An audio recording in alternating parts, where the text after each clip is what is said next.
welcome to the Nonfiction Authors Association webinar series. These webinars are carefully designed to teach you what you need to know about writing, publishing, and promoting your nonfiction books. Whether you're listening live or on one of our social channels like Facebook, YouTube, or Vimeo, turn up the volume, set your monitor to full screen mode, and prepare to immerse yourself in this valuable learning experience. Now, on to the webinar.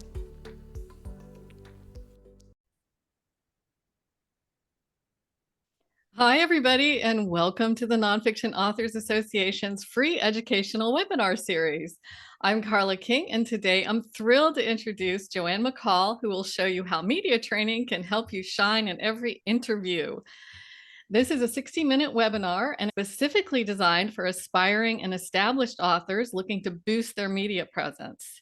There's going to be plenty of time for questions, which you can put down in the Q&A area, and I'll be in the chat to guide you if needed. Now, please put your devices on Do Not Disturb. It's time to introduce our guests and start the webinar. Joanne McCall is a publicist, media insider, trainer, and coach who helps nonfiction authors and business leaders become media darlings. That's what the media calls them. Her secret sauce is to position, secure, and assist authors in capturing media attention, to deliver compelling interviews, and to help you create and develop your own media empire. Joanne is on a first-name basis with hundreds of top-rung producers, editors, writers, and journalists, and she secures coverage for clients including Brian Tracy, Ken Blanchard, Dave Ramsey, and Dr. Richard Bandler. And she's teaching the media training course for authors in April that will help you identify your talking points, improve your confidence, calm your nerves, and look like a pro for every interview. You'll hear more about that at the end of this webinar, but now Joanne will show you how you can become an unforgettable interviewee in the best of ways. Welcome, Joanne. Carla, thank you so much. I'm so delighted to be here. Welcome, everybody. Before we started recording and got this underway, people were introducing themselves in the chat, and I know they're from all over. I mean, all over. It was just amazing to see so many wonderful people here today. So thanks for joining us. I'll do my best to give you whatever it is that you need. And as Carla mentioned, we will do questions and answers closer toward the end. So jot them down, and we'll get them answered for you before all of this is over. So let me just pull up a few slides here and we'll get this show on the road. And we're all about media training today and about being effective and unforgettable in the media. I had a client, well, a few years back, and she came to me as a first-time author. She'd written her very first book. She was very excited, and I was helping her to promote it. And so I was setting up interviews and podcasts, radio, TV, all of that. And so it was coming time for her to do her first interview. And she called me. She was nervous. We did some media training because there are certain skills that will just make you more effective in sharing what it is you want to share with the world. And so we did the media training. She did her first interview. She was thrilled, and she called me up because we used the phone, and she was expressing to me how wonderful it went, and that was great. And so she continued to do interviews, and then I called her one afternoon and we were talking, and I said, you have an interview coming up in about 6 minutes. What are you doing? She says, I'm cleaning my pool. I said, you're cleaning your pool? She says, yeah, I'm cleaning the pool. I said, you got an interview in 6 minutes. She says, I know. I said, listen, do me a favor. You're going to go to your office, right? And you're going to close the door, and you're going to, quiet everything, and you'll be in the place where it's nice, and you can do the interview from there, right? And she says, oh yeah, don't worry. I'm good. In fact, I'll do that now. I said, great. So the lesson with that is you too, when you have a little practice, can become very good at delivering interviews. I mean, she was cleaning her pool and clearly not anxious or worried about the interview at all. And the truth is, every time you do one, you get better and better. The beauty of doing some sort of training and media training is that you are pretty good right out of the gate, right when you start. It's better, I think, to start doing well and get better than to start very new and learning along the way and making mistakes and all of that. It isn't that you don't learn all the time. Of course you do, but you start at a certain level, and that's always helpful.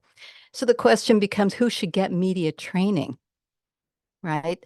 And the answer is everyone, really. because that advice goes against what most of us hear about when you have a book, right? If you have a book and you say, my book's for everyone, you're going to be told pretty quickly, actually, it's not. You need to identify your market so that you can target your marketing and your publicity towards that market, towards those people who will be interested in what you have to offer. And that's true. When it comes to your book, absolutely, you need to know the market for sure and dial that in. But media training, I mean, really, think about it. How many cameras do you have within 3 feet of you right now? Take a look. I know for sure you've got your phone. I'm pretty sure you have your phone. You have the camera of whatever device you're watching today. That's two. I have two, and maybe even more. And the more in life we're on camera all the time. And it's one thing to do social media and post reels and that sort of thing. It's another to do an interview and do an exchange with someone else and deliver information in a really compelling, interesting way. But the truth is, pretty much anybody can benefit from it. Certainly new authors. You know the story of Tammy. She got very good. And also seasoned authors. When you have a new book, you have new key messages, you have new information to share. So that can be helpful to them as well.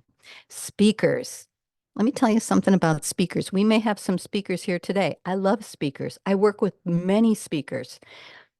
But here's the challenge for speakers. Not all. Some already know this. Some don't. And that is speakers get on a platform, which, by the way, that's where the word platform came from. We use it all the time, but it actually comes from a speaker platform. That was the genesis of all of that. So a speaker is on a platform and they deliver to their audience, and basically they're holding court, right? They're delivering their message. They're, exchanging energy with the audience, but it's really the speaker speaking to the audience, kind of like right now. And when you do an interview, it's a very different experience because it's an exchange. You're talking back and forth. There are questions and answers, and there's an exchange going on. So sometimes speakers are challenged by that. So I had a podcast at one point. I have one right now, but I had one back in 2010 that I started. And I remember interviewing a speaker. She headed up a chapter, one of the NSA chapters. And I had her on. We were doing a half-hour show. I asked her a question. And 20 minutes later, she stopped and I said, well, that was really interesting. That was great information. I can't use it, but it was really good. And she says, what do you mean you can't use it? I said, you spoke at me for 20 minutes. I said, this is supposed to be an exchange. We go back and forth. And she says, oh, she said, I just figured I should just deliver my message as is. And I said, well, no, we need to do a little more than that. And so she said, can we do it again? And I said, okay. So we did it again and she was much better. So for speakers, it's good to know it's an exchange, not just holding court. But I thought that was an interesting story I wanted to share with you. Other people who need to get media trained, business owners, leaders, consultants. Imagine if you have a business, some breaking story happens in your community. You could either call the media or maybe a reporter comes to your door and knocks on the door and says, we want to talk to you about this situation. Well, it's good if you know how to convey what your message is and respond to their questions in a really effective way than just being surprised and saying whatever, because that can sometimes not go very well. I'm sure we've all seen that. It's not a comfortable thing. So if you have some sort of training in advance, it helps you through a lot of different situations, and surprise can certainly be one of them.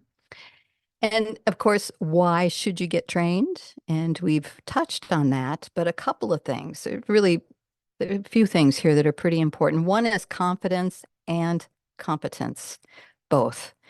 So when you go into interviews, you have a certain level of competence. You know what you're doing. You have a really good idea how to convey your messages. Confidence comes from that. Self-esteem comes from that, and they go together.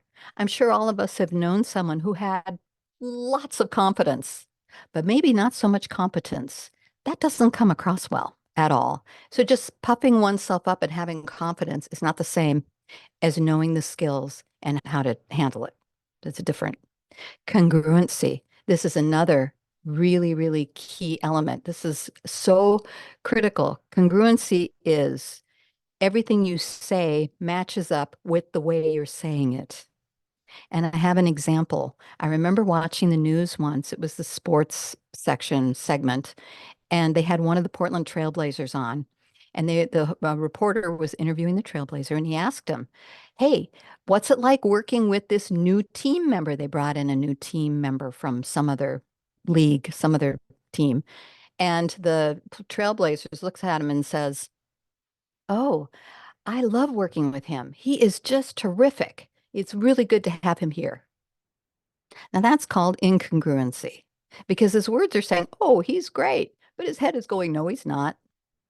And I remember a PhD once saying, "You can believe everything the body says except the mouth," because sometimes the mouth can say things that aren't necessarily true, but the body is not going to lie. So, and I have another, this is kind of a morbid example, but I think it really gets the point across. Last summer, there was a murder trial going on. McDonough, the lawyer in North Carolina, I think. He's been charged with killing his wife and son. Gruesome story, horrible story. But I remember I was taking a break during the workday and I flipped on court TV and I was watching a little of this. And the attorney asked him point blank, he was on the stand and they asked him point blank, they said, "Did you kill your wife?" And he says, "No, I did not kill my wife." I remember looking at that going, oh, and I just felt that feeling in my stomach. That is incongruency. So he's saying no, but his head is going like this. So the point of all of this is simply when we're nervous, we sometimes have strange habits or we're incongruent in some way. And when you have some media training and you can do it, there's certain things you can do yourself, which I will share with you during this webinar. You want to look for those things, become conscious of them, and then redirect them. You want to redirect them. We can't see ourselves, and that's the truth. We really can't see ourselves the way other people see us. Another reason for getting training is for energy. I'm sure maybe you've run into this, but sometimes when people come on to do an interview, they act way too cool. You know, well, first of all, if you have a mic near you, be sure you're near the mic because it's easier to hear you. But I often see people where they're sitting back like this, and it just doesn't sound as good, does it? Oh, it's kind of a hollow. And sometimes people are way too relaxed. So you want to have some energy. And what I can tell you, here's a pro tip, is if you're doing an interview and you feel like I'm a little over the top here, I'm a little over the top, that's just about right. Okay. So just giving you that idea. You want to share your message so that it moves people. I mean, that's really what it comes down to. You've taken the time to write a book, or you're in the process of writing a book. You obviously have a message that you want to share with others. So when it comes time to share that message, granted, they read your book and they get it. But if you're out there promoting it through podcasts, through television, through online opportunities, through print, whatever it is, you want to deliver it in a particular way that people really get it. And when I mention print, I'm referring really to the person interviewing you. Because if it's just you two, you don't have an audience necessarily, except when it's published in the readers. But when it's just the two of you, you still want to convey your energy to the journalist or whoever it is that's interviewing you. That's important too. That's why I mention it. So here's the big question, and we'd love to hear this. So please put this in the chat. What is your dream? I mean, what is it that you want to do? I know you have something in mind. You have some media opportunities that you would really like to be prepared for. So what are they? And dream big. I've had so many people who want to be on Oprah's Super Soul Sunday. That's a big one. There's a lot of them. When Oprah was on network television for many years, I could time when I would talk to potential clients. I could time how long it would take them to bring up, "I want to be on Oprah," because it came up usually within the first 2 minutes. So Oprah's Super Soul Sunday is still happening on OWN TV. It still gets some good eyeballs on it. So that's one opportunity, and there's many. The Today Show is another big one. Podcasts, there's lots of podcasts now. Lewis Howes is a big one, but I could mention so many here. And while there are really big podcasts that have a lot of downloads and a lot of people watching them, what really matters is your target market. So you may have a target market that has a much smaller, there are podcasts that seem much smaller when it comes to actual numbers, but they are exactly the people who would buy your book, and that's where you want to be. And when you're on them, you want to be able to deliver your message in such a way that people feel inspired by what you have to say, and they're listening to your words. This is a skill that can be developed. That's the beauty of it, totally. It helps you to master the art of captivating storytelling. This is critical, and especially in that first minute. So we hear a lot about book launches, right? I know you guys do. You've heard about book launches. Maybe you've done some. There's a lot of prep that goes into that. There's a lot you do to prepare for a book launch. But nobody, till now, talks about an interview launch. And an interview launch is just as critical. So the interview launch is the first 45 seconds to 60 seconds of an interview. It's that first question. It's your answer to that first question. So if you imagine like a jet airplane going down the runway, this is the first question. You're asked the first question and here you're answering it, and the jet's running down the runway. Boom. By the time it takes off, the interview has launched. But it's up to you in that first minute to captivate people. You do two things. Number one, it tells the listener or the viewer that they want to hang around for the second question. Because let me ask you, how many videos or how many podcasts have you listened to and you were out of there in 30 seconds because it was boring or it didn't address what you thought it might address? Right? Well, we want you to captivate people in that first minute. Usually it's some sort of story that you're telling, but there's a whole kind of formula to putting that together. But it starts with a story. So you want to come up with something that's compelling, that will interest people and pull them into what it is that you have to share. This helps you engage your audience deeply. Stories are powerful. Ooh, they are powerful. That's why I started with Tammy. I wanted to share a story about her and how good she became because you will too. I know it. Your presence speaks volumes. I've read the statistics on this. There are probably different studies, and some might contradict one another, but some of the studies I've read say that only 7% of the information you convey comes from the actual words that you speak. It's important. We want to get the facts right, et cetera. The content's important, but 93% comes from your nonverbals, how you use your body, tone of voice, whether you speak really loudly to make a point or pause and speak softly, because that can grab people too. These are good things, right? It's a great way to pull people in. And it's your presence that does that. And that's the most important thing. It really is. Although info is important too. I don't want to downplay that. You want to energize and captivate your audience through education and entertainment and exude credibility. Credibility comes from that competence and the confidence and the congruency, all of that. So it's honing the craft of communication. It's learned. It's not innate. When you see people who do this really well, you can bet they've been trained, they have experience, and often it's both. Maybe 0.001% could do it well right off the bat. So I won't say nobody because, there's always a little, but it's a little sliver. Most people, you have to learn it. It's skills that have to be learned. And the big thing is identifying and managing any subconscious habits that could detract from your message. This is really the big piece of it, and it's so important. And we'll get more into that in a minute. You want to master lingo, know your B-roll. What's B-roll? Yeah, better to know it before rather than asking a producer. If a producer says, send me your B-roll or what B-roll do you have? You don't want to say, what's B-roll? That's just one of those things. And I will tell you, it's the video that might run underneath a conversation that's happening. There are shows that do it all the time where the host is interviewing the guest, and at the same time, you're looking at video on the screen. So that's B-roll. And there are other terms as well. It's good to know them in advance because then you come across as more credible. Oh, they've done this before, they understand. Send me your one sheet. What's a one sheet? It's good to know what a one sheet is. You want to correct errors smoothly on the air. People make mistakes. It really isn't that big a deal. I mean, it does happen where you say something incorrectly, you can correct yourself. How do you do that? Or if you have a host who says something incorrectly. So here's a pro tip. Someone says something that isn't true. I did a conference not long ago, and this whole issue came up because the person didn't really know how to handle it, and they wanted to argue. And that's a bad idea. It's just a bad idea, unless it's a show about arguing, right? I mean, there are shows out there that are confrontational. That's the culture. If you get on the show, that's what's expected. That's the game. And personally, myself, I don't really love those shows, but it's up to you. But most shows, if the host gets confrontive or says something incorrectly, a great way, here's the pro tip, a great way to correct that is just to say, well, actually, and then say the truth. Now, that's pretty simple when you think about it. That's pretty simple. Actually, and then say the truth. You didn't have to have a big fight. You didn't have to get defensive. And really, when you think about it, there's a lot of emotional intelligence that comes into this. If a media person, and I love media people, I come from media. I was in radio for years. I did an interview show. I mean, I love them.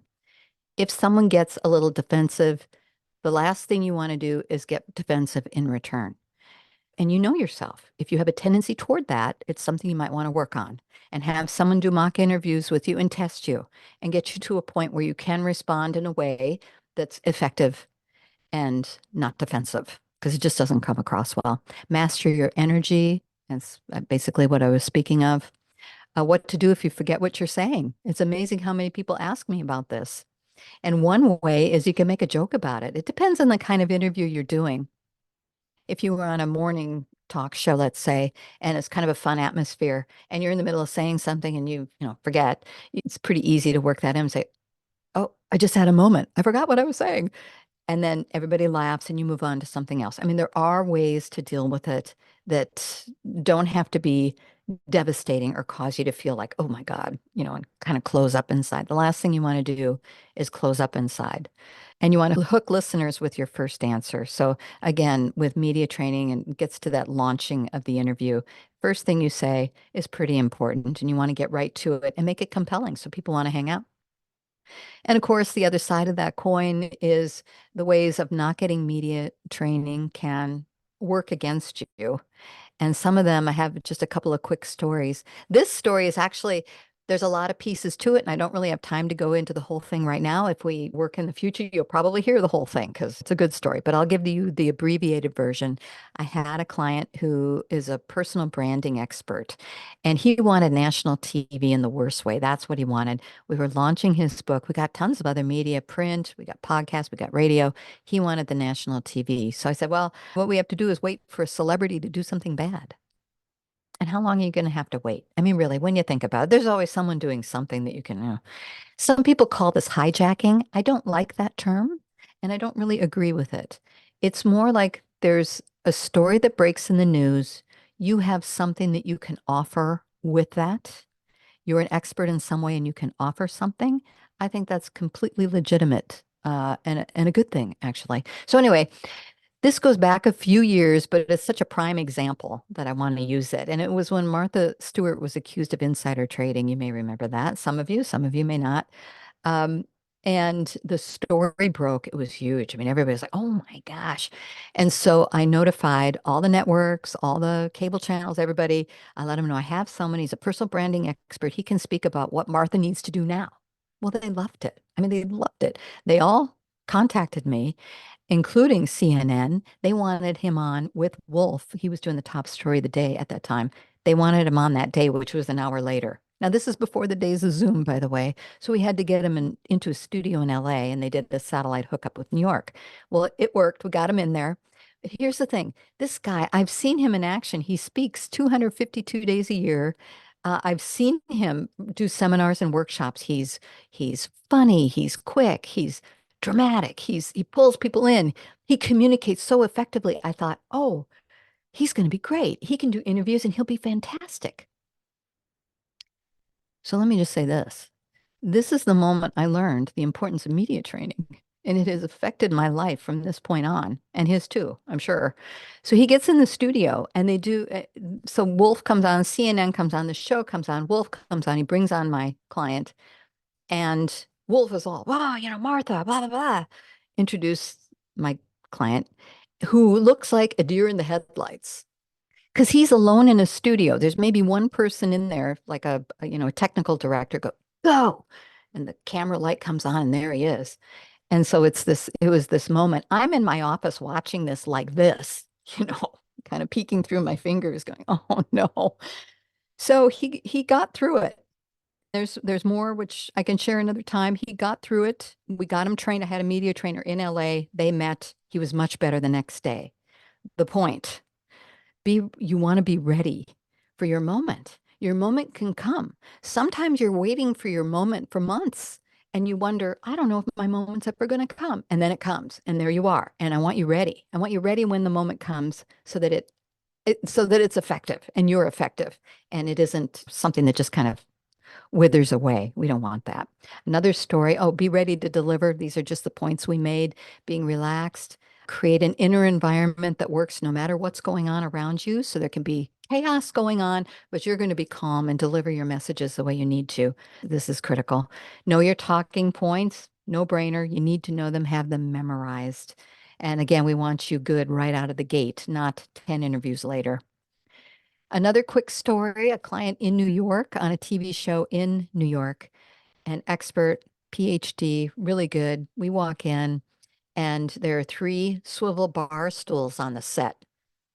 And I remember thinking, oh, I don't know, that doesn't look like a good idea to me.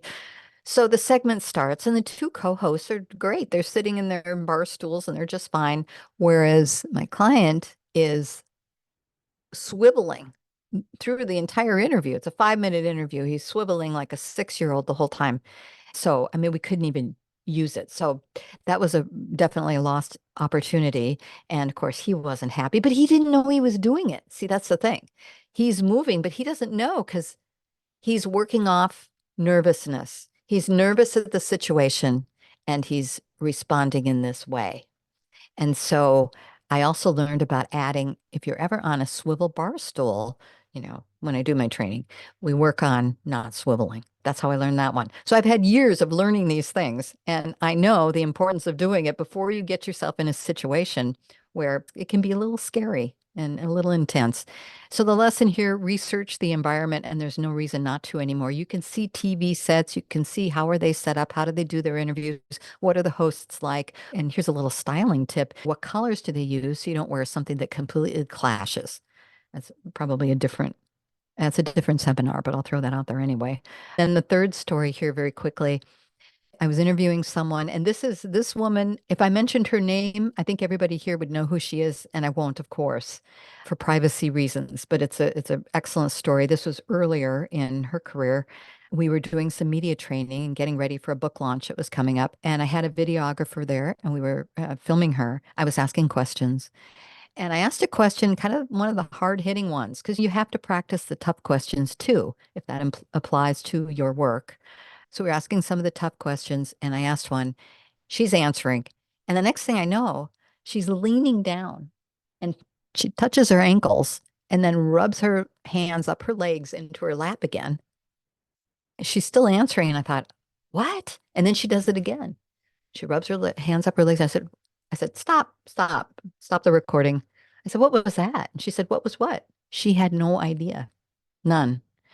And I said, play it back. So we played it back.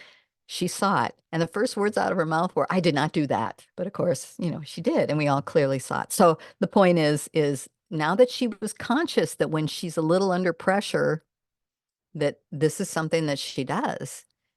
When you become conscious of it, you can change it. That's the moment of control. And so then she was able to change it and channel. One can get nervous. You can get nervous, but it's learning to have the nervous feelings without it coming out in your body in some way. And the only way you can do that is to do mock interviews and check it out and see what you might be doing. So you want to become conscious of those things. If you want to do your own media training, you can. You absolutely can. And I wanted to give some steps here. So you want to determine your key messages, of course. You want to rehearse your message delivery. This is important. Practice responding to your interview questions. So, interview questions, what I suggest is you have your talking points, write out a question for each talking point. That way, when you're asked a question, you know the point you're going to talk about. All right. So, have those and practice them. Cultivate keen self-awareness of your body language. Know what you're doing. And watching the tape afterwards or the video, the recording afterwards will give you lots of information. It's going to tell you your energy level. It's going to tell you all kinds of things. You want to create and practice that interview launch. Remember the story? You want to tell a story that keeps people involved and wanting to listen to more that you have to offer. So make that a great story. Practice handling different types of hosts. So you can have a friend, family member, someone ask you questions and have them play a different role as host. One could be just asking your questions that you have. Another could be someone who's uninformed. So this is someone that haven't read your book. They haven't read your press kit. This can happen. They know your name and they know the book title, and they ask you a question that's completely off base. So how are you going to bring that back? And that's one of the key things. You want to figure out a way to bring that back to what you want to talk about. The next thing is, are there any questions you're afraid to be asked and get an answer to them? So I had a client once when he's 52 now and just had a book come out not long ago. But when he was 22, he started his own business. And it was I think, import export. He wasn't clear on international law. He did a couple things he shouldn't have done. He was convicted of a felony. That's it. He came to me and he said, I'm afraid this is going to come up. So we practiced and we came up with a way to answer that because people do stupid things when they're young. We all know this, don't we? So anyway, we practiced a way for him to answer that he felt good about. And so and the funny thing is, when you do that, no one asks you. Have you ever noticed this? You come up with the perfect reply to someone and then no one asks you. So that's a good method. And if they do ask you, then you do have an answer. So that's helpful. And then continue to do mock interviews to develop confidence and competence. And a mock interview is just getting a camera going. You ask questions. You can even say the questions to yourself. You can say, people often ask me when it comes to media training, what's the most important thing that they should do? Well, the most important thing is this, and then go into what that is, which you're hearing about today. So we all know when an interview is bad, right? We do. We don't always know why it's bad, but we know when it is. And the same is, we know when it's a good interview, but we seldom know why it's good. That was a good interview, but you can't really pinpoint why. But with this, hopefully with this webinar today, and with any media training, you will come to the point where you can discern these kinds of things, and that can be helpful. In fact, I recommend start watching interviews, especially with authors. See how they do. What's their interview launch like? How are they interacting with the host? What's their energy level? Are they congruent? What they say, does it match their body language? Watch for those things because you can scan information that way and it can be very, very helpful. And last important, really good piece of advice, I believe, is that you are in charge of the interview. No media person will ever tell you this, but I will because you are. You are the one. Now, granted, the host can end an interview, they have that power. But when you're in this conversation, you have the power to direct things in a certain way. So if you're answering one of your key messages and you want to move into a new direction, by the words you choose, you can move the interview in this new way. The host may go with you or they may not. They have that option. But it's you knowing how to elegantly move things and move them back and forth. Here's the worst thing you can do is go to an interview and hope that the host asks you the right questions. That is a mistake because sometimes they won't. And Frank, a gentleman that I know, did an interview. I think it was a television interview. It was a long one. It was like a 20-minute interview.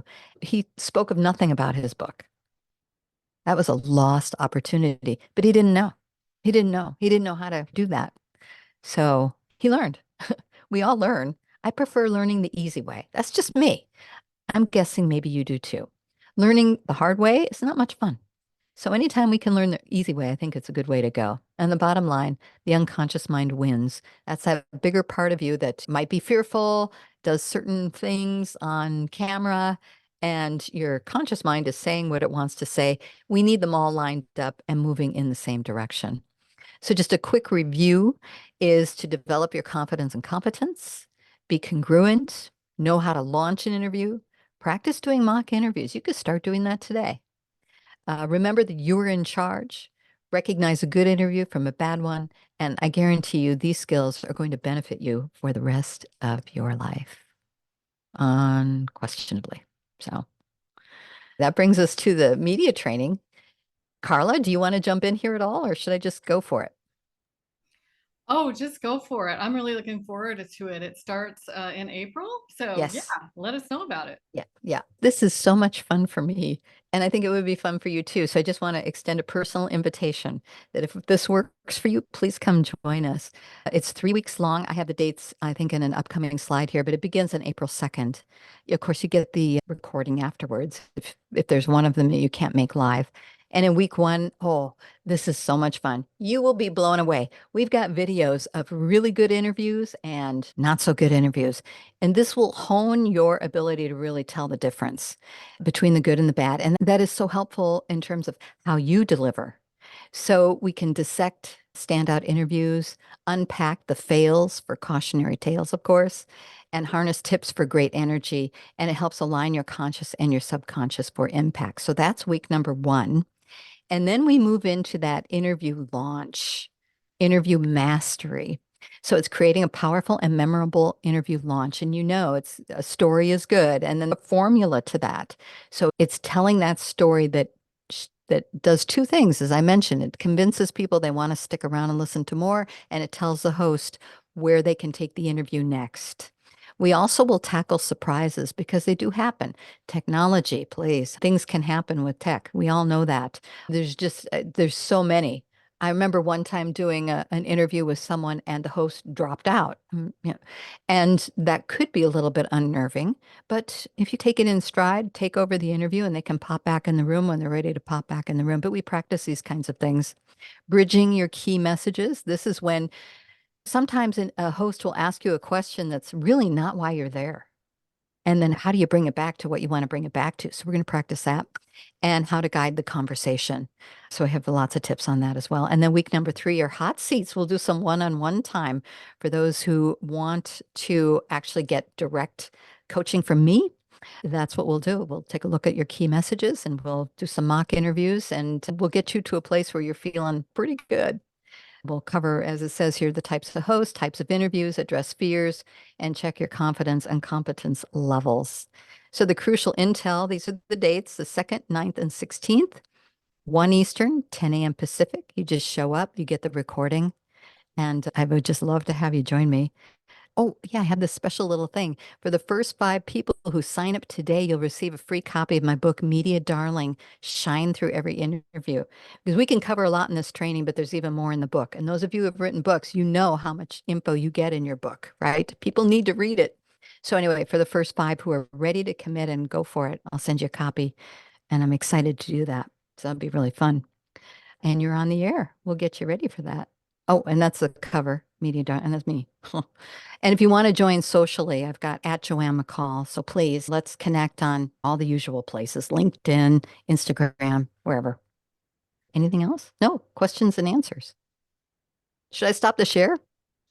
Yes, that'd be Stop the share. great. There's some questions in the chat when you were talking about people move their hands and twist around in their seat and all that. How much hand moving is too much moving? I mean, I think we kind of know, but how do you control that?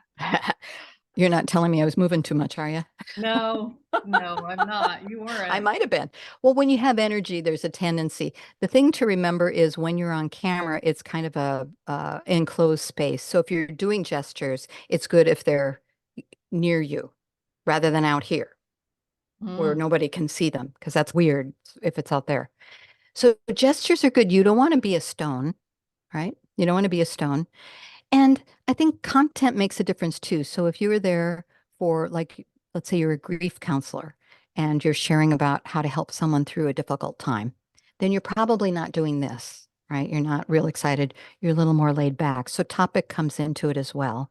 And you're going to get a lot when you do mock interviews and you see yourself. You have to get past the first initial, oh, I look like that on camera. Yes, we do. You do, I do, we all do. And we all have that. It's like, ugh. But after you've seen yourself a number of times, you get past that. It's like, oh, yeah, I do look like that. Oh, I'm moving too. I'm going to settle that down a little bit. You become a little more objective in watching yourself. And then you'll adjust. You'll adjust. Do you think it's good to practice in front of your own camera? Hmm. Tend, yeah. Absolutely. And watch it back. I, Yes, I know I've watch been it back. surprised like that. I tend to do this with my hands instead of this, right? This You like do? it's so weird. Yeah, I've trained myself out of it now, but I realized that when I saw myself on stage, I was always going like this. Why? That's interesting. So strange. I've never known anyone. Carla, you're unique. Somebody said, "What do you do when the journalist obviously has a different impression of you than you want? Like they're asking you the wrong questions, I guess." I'm just reading into that question. Okay, so they haven't read your book maybe, and they're just doing That's a whatever. good one. Yeah, because that'll happen. And a lot of times they maybe have their own point of view and they want to bring you to their point of view, or I mean, all kinds of things can be going on. So part of that is, first of all, you know your own key messages, right? And so when someone asks you something that is maybe a little off target or it's just their own opinion, you begin to answer whatever their question is. And in your mind, you're thinking about where you want this to go. So you're thinking about which message, first of all, can I bring this back to? And then you want to elegantly bring it back. So as you're speaking, elegantly bring it back. This takes some practice, right? Because there'll be a voice in your head going, oh, I'm talking too much. I'm talking too fast. I'm not blah, blah, blah, blah, blah, blah, blah, until you have enough experience where you can control some of that and actually listen for good advice from your own self. I hope that makes sense. So you're beginning to answer the question and you bring it back to why you're there and what it is you want to talk about. Does that answer that? I think it does, yes. And people are thinking of, okay, you've got all this in your head and you're being interviewed. How do you hold your key points in your head? Are there two key points? Are there eight key points? I mean, like how many? I'm sure you covered this in your training I course, but do. yeah, I do. how? But Yeah. what I can tell you is if so here's a good point. Pretend that you're going to do a 4-minute on-camera interview. What are the top 3 messages you must get across? And know what they are and put them in order of importance. And every client I've ever had has argued with me over 1 and 2. They're both important. They're both important. They're both important. I said, no, they're not. Yes, they are. But one's more important. Which one is it? Get them in order. And then if you're doing a 60-minute podcast, you need more than 3, right? You need more than 3. You need however many. And you should have a story that illustrates each point. That would be good. Mhm. And so just have a whole list of them. And then I want you to memorize them so much that you know them in your sleep.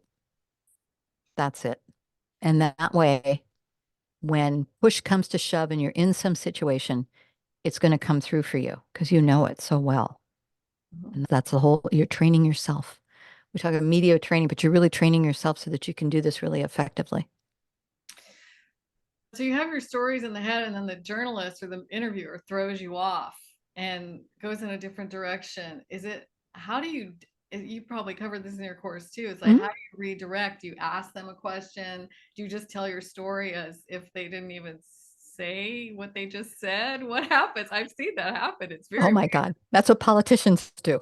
It is, yes, They're asked a absolutely. question and they just answer whatever because this is what they want to talk about. Don't do that. Okay. It just doesn't come across well. So, yes, sometimes you'll be asked a question, and in your mind is screaming, why are they asking me this? This is not in my book. This was not in the pre-interview. This was not in the pitch letter. This was not in the talking points. This has never been discussed. So your mind is saying that. Meanwhile, you need to be answering something, and you can start to answer. Meanwhile, your mind is thinking about where you can take this. So let me think of an example. A host might ask you something that isn't a part of your expertise. It might be kind of a side of your possible. It's perfectly fine to say, well, that's not my lane, or that's not my particular area of expertise. But what I can tell you is this, and Oh, deliver that's it. great. I mean, It's a because good one. when we are asked a question, it's difficult to say, I don't know on camera, right? Because you're there as the expert. So learning how to say that is a big part of it, right? Yes, Hmm. absolutely. Because Hmm.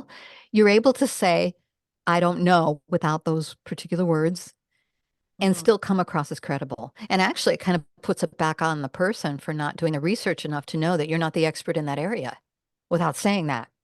You don't want to say Yeah. it directly, Yeah. but you're basically, no, that's not my area, but I can tell you. And that's a great way to handle that. And in fact, if you watch interviews, you'll start to see it now. It will jump out at you, which I love. Bet. I'll bet. Yeah, Somebody asked, is it okay to turn the question back on the interviewer sometimes? could be. Do you have an example? No, they didn't have an example. Okay. But Let I me think. know, yeah. I mean, Yeah, I know when I've been interviewed, sometimes I say, they're asking me something that's just absolutely not clear. And I think I said something like, well, I don't, do you have an example of what you mean? Or that's a good sure. one, right? Yes, Hmm. absolutely. You could say, I'm not really clear. Do you mean this or do you mean this? Or, Hmm. I'm not really sure what you're asking. Can you ask me a different way? Hmm. Much of it is in the way you ask it. So one could say, well, I'm just not clear on what you're asking. What are you asking? That's one way, not a good way. But another way might be, I'm not really clear what you mean. Can you ask me a different way?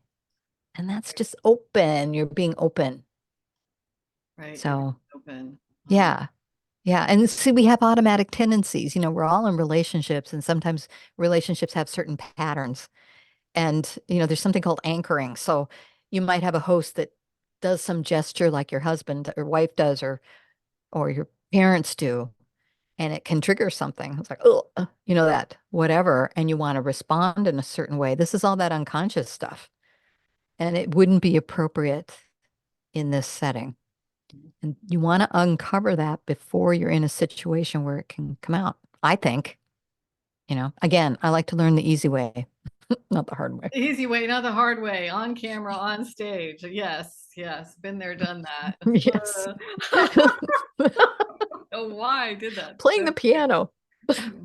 Computing too much. I don't Oh, know. maybe that's it. Yeah. Um, in the class, do you learn how to pitch to the top media journalists? That seems kind of daunting.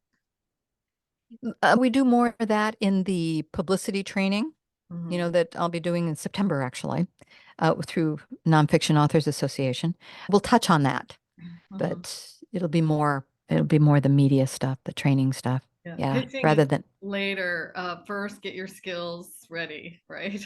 yes. Somebody said an interviewer asked her, the first question was, "Hey, how's your sex life?" Great. How's yours? What did you say? I don't know, put it in the chat. Put it in the chat. What So- did you say? oh my God. Uh-huh. Yeah, I mean, I'm assuming that she didn't write a book about sex. But that would be a completely appropriate question if she had, right? Hmm. Yeah, I guess. But, yeah, finding a way to answer it is good. That's an interesting situation. Hmm. Someone wants to know, who are the interviewees that you most follow, Oh, or interviewers? Like, yeah. oh, So I like to watch what's current. So I watch the morning news shows. In fact, often I'll tape them because the mornings are such critical times, hours, I'm trying to say, for me to contact media that later I'll go back and I watch. So whoever's on the current author tour and doing the shows, I always watch them. I watch the news and see what they're doing. And then there are a number of people that I'll feature in the training that I want to show you. Tony Robbins is a good one. He does a really good job. No matter how you feel about him, it doesn't matter. He is an expert with it. And there are a number of people who are really good at it, really, really good at it. And if nothing else, this training helps you to really spot that. And then you can get better. It's when you know what works that mhm, you begin to model it and emulate it, and you can bring it into your own experience. And I know you've seen people who can't, as we all have. So you want to be one who can. mhm. I was Yeah. watching the Oscars, right? And it was interesting to see the very distracted people on the red carpet being interviewed and interrupted. And some of them were so smooth, and others were just completely disjointed. That's a great example. Yeah. You think they'd be a little better at that? Mhm. Maybe they need a little, well, they obviously need a little help too. They'll probably be better next time. Mm, But who wants to learn it that way? Rather mhm. learn it another way. Do you have any author examples who are good interviews? And while Hmm, you're thinking about that, somebody said about the sex life question, could you deflect saying, well, that's an interesting way to get started, or, well, that would be a sure, totally different conversation? sure. Again, it's more in the way you say it than Mhm, what you actually say. mhm, There's one other example I'd love to share is sometimes you might be in a situation where you speak through the host directly to the listener or the viewer. And an example of that is there was this woman who owned a chain of spas that she created and developed herself. And she went on and she was doing a national, I think it was a radio interview. And she went into the studio, and the spas that she created were for women who were overweight, who didn't want to go to regular gyms that were more like a meat market kind of thing. They wanted to go somewhere and work out and not be in that environment. And so she gets on to do this show and she meets the host and he's really friendly, very nice. They said, "Oh, it's nice to meet you. Sit down." The moment the red light comes on, the first thing he says is, "Why would anyone come to your spot? You're fat." Yeah. So there's a pause. Of course, that's called a surprise. A little surprise there. And she says, "It's people like you is exactly why I started my chain of spas. It's for people who are shamed because of how they look. And this gives them a place to go and work out and not be criticized by someone like you." She knew the interview was going to end, but she went for it. And she spoke exactly to her market who would hear her and gave her website. She got it out. And then, of course, it ended. But I thought that was brilliant. So she spoke through the host directly to the listener in this case. That's Yeah. a powerful message. And you almost don't care if the interview got cut off to 1 minute instead of the 5 minute interview that you were supposed to have, right? Yeah. In that case, for sure. Hmm. She just went for it. Yep. Hmm. And who would want to put themselves through that for 20 minutes? You know, because he's probably Exactly. not going to get better. Exactly. Wow. Yeah. Cool. Yeah. Well, we have 8 minutes left. If you want to stick around and talk to Joanne and ask more questions, I'm happy to field them. They're in the chat. I don't know. Do you have any other tips? A, authors don't often make great interviewees because we are in our heads a lot. But a lot of us run businesses, right? And we created the book to support the business. Hmm. So we're a little bit more able to speak out about our topic. There is one, I do want to say, there is one woman in the chat who said she's got like 14 books, and I said, Mm. what is the thread, like what is the commonality? She's like, one's poetry, one's fiction, one's nonfiction, they're all different. Oh, I mean, yeah. how do you, I guess you work on this in media training, pulling all those threads together into a coherent message or story about you. Would that be Yes, fair to that's say? one way. That's one way. That's like branding. I mean, what is your website like? What is your look like? What are you doing with all your branding? Because that would be important if you write a lot of different things. If you're doing an interview, usually it's going to be about one of them. It could be about everything as you as a writer. That could be. And then maybe the questions are something like, well, how do you manage to write about poetry and also science fiction or whatever it is? I mean, how do you do that? That could be the interview. But generally, you're probably promoting one thing at a time, except for your branding on your website. Then you need to figure out a way to encompass all of that. That's an excellent question. Mhm. Yeah. Yeah, and in book marketing, we always talk about your author name is your biggest brand, right? Absolutely. Right. Absolutely. I'm all about like motorcycling, but I also do yoga, and I there's all these motorcyclists who go motorcycling to see the wildflowers, and we're all interested in gardening. And so you can find a Mm, thread your people through anything really, That's true. That's true. right? It's beautiful. Yes, absolutely. And we're all multidimensional. I mean, it's nice to see those different things. It makes you more complex, more interesting.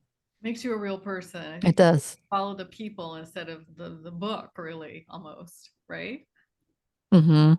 Yeah, absolutely. The people. There's a few more questions that's popped up. One is, when is the appropriate time to bring up your book if you haven't been able to weave that into your answers? So, generally speaking, the host should mention your book in the introduction and in the conclusion, because usually in the conclusion they're going to put up a screen or they're going to do something and maybe include a link to your website or your landing page or whatever it is that you're providing. What I will tell you is refrain from this phrase in my book. Just refrain from that. It's just not well received. If you can, use the title.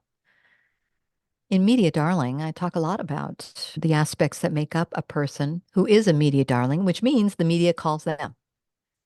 So I use the title rather than in my book. Oh, that's awesome. Thank Yeah, you for that. yeah, absolutely. Hmm. That will help you greatly. Veronica wants to know, is the 3-week offered in April different than the deep dive on your website? Yes. Mhm, The deep dive on my website is all about you.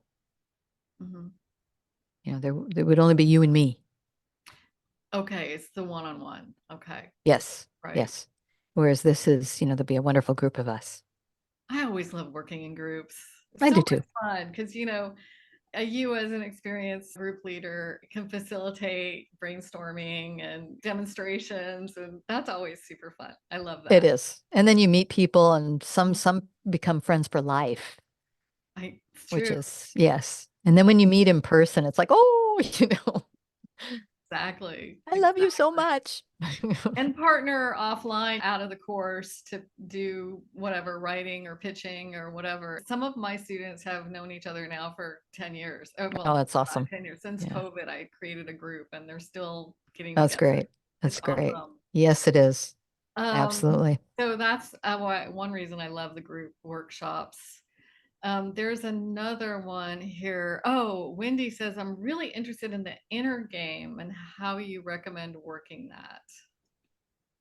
So the inner game is where your state of consciousness at the time, Mhm. right? Is she more specific than that or just the inner No. game in general? Mhm. So when you're gonna, so I'll just guess kind of what we want to go for here, and she can add to it if she wants to. But the inner game is all about it's your state inside. It's the competence and confidence that you feel. And then it's also before you do an interview, what do you do to kind of prepare? I mean, there's things you want to do for your environment. If you're doing it online or whatever, you want to make sure you're in a quiet place and there's the whole environmental things. No leaf blowers. Remember we were talking about that, Carla?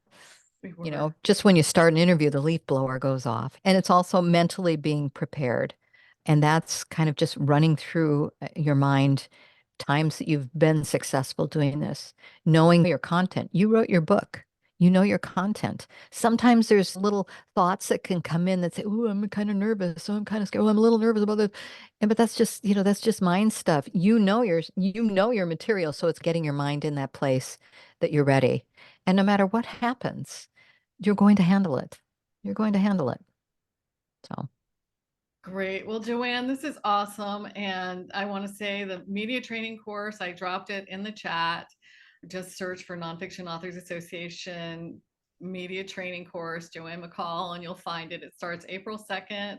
It's on the 9th and the 16th at 10 a.m. PT, 1 p.m. And it's wonderful to work in a group. It's only 3 weeks. That's awesome. Is there anything last things you want to leave us with before we sign off today? just that I'm giving away those 5 books. So if you're one of the first 5, you get a copy. And so that's a little treat. And then just the other thing is that doing some media training just puts you in a place where you could be much more effective with your book. You'll be effective anyway. It's just a matter of being effective out of the gate right away and getting better as you go, which is always what we want to do because we're never perfect. We always are getting better. But let's start in a really good place and get better. So we can do Great. that together. It'll be fun. It'll be fun. I guarantee that it'll be fun. I know it'll be fun. I've seen Yeah. you in action. It's total fun. All Yeah. right. Okay, everybody. Thank you so much. Thank you, everyone. You'll get the replay in the email and the links. Thank you, Carla, for hosting. Thank you. Bye, Bye, everybody. everybody. Thanks for listening to this webinar hosted by the Nonfiction Authors Association. Members enjoy full access to replays of all of our educational webinars and many other benefits. Not a member yet? Think about it. We offer tremendous support, guidance, educational resources, courses, free reports, and a welcoming community for you, wherever you are in your writing and publishing process. We also produce the annual Nonfiction Writers Conference, offered entirely online since 2010. Find out more about the NFAA and how to join at nonfictionauthorsassociation.com.